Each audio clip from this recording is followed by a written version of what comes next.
Buenos días, profesor y oyentes. Mi nombre es Juan Mate y les voy a explicar una serie de preguntas y respuestas que se nos ocurrieron a mí y a nuestros compañeros para este laboratorio. Nuestra primera pregunta es sobre cuáles son las diferencias y similitudes entre las sustancias ácidas y básicas. Entre las diferencias físicas tenemos el sabor. Las sustancias ácidas tienen un sabor agrio, mientras las sustancias básicas tienen un sabor amargo. Desde un punto de vista químico, las sustancias ácidas liberan protones, mientras que las sustancias básicas atraen iones de hidróxido. La tercera pregunta es sobre cuál es la importancia de medir el pH dentro del experimento. Y debemos recordar que la acidez o basicidad de un compuesto va a afectar cómo reacciona con otros. Dígase, yo tengo proteínas y las pongo en un cambio de pH, esta proteína va a cambiar y por tanto no va a funcionar de la manera correcta. Es decir, el pH es algo esencial para los seres vivos en el mantenimiento de su homeostasis. También este experimento nos permite saber qué sustancias son ácidas y cuáles son básicas, y así determinar cuáles sustancias podrían llegar a ser peligrosas, como por ejemplo, a pesar de que no lo usamos, el cloro, que es una sustancia básica.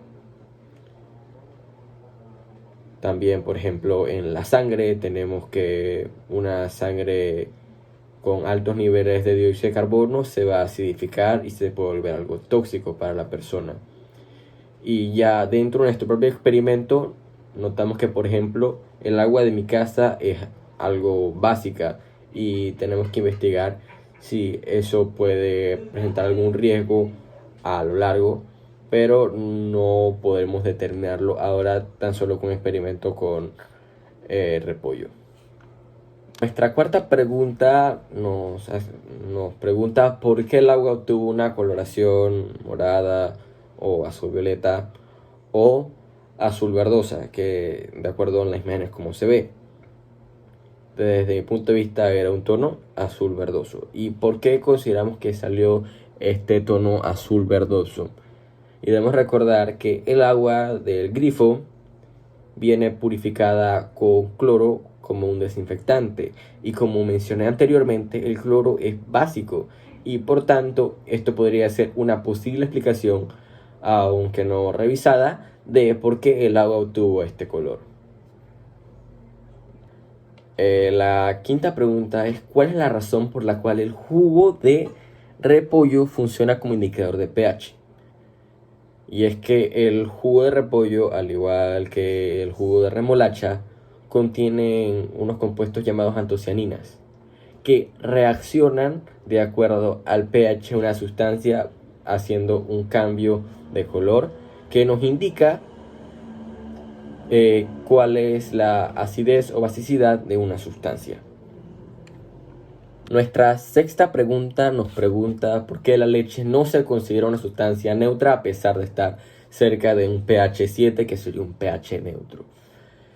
Y es que pH neutro es únicamente 7. La leche tiende a tener un pH entre 6.7 y 6.9. ¿Por qué tiene este pH?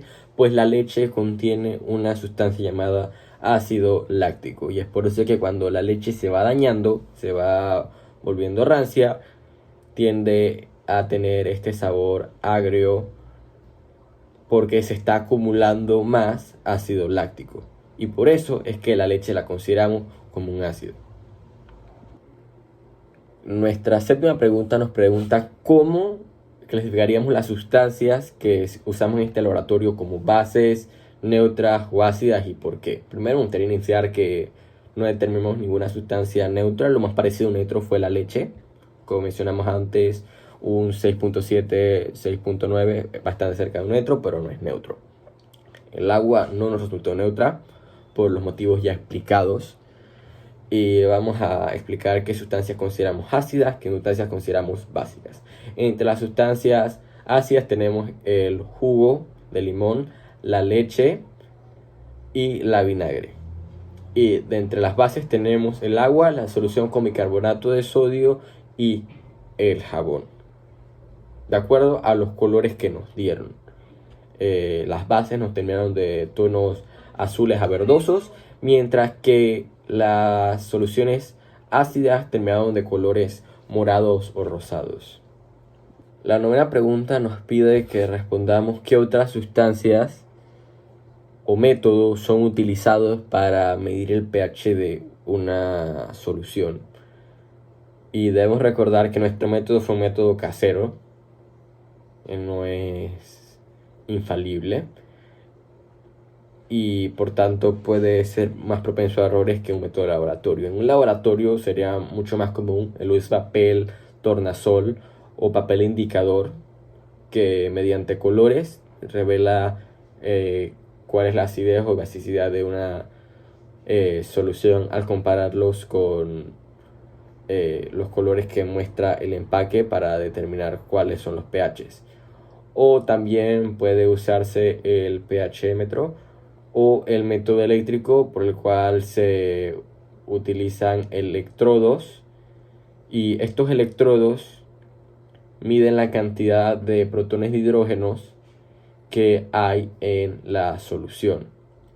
Otra sustancia puede ser la fenolftaleína.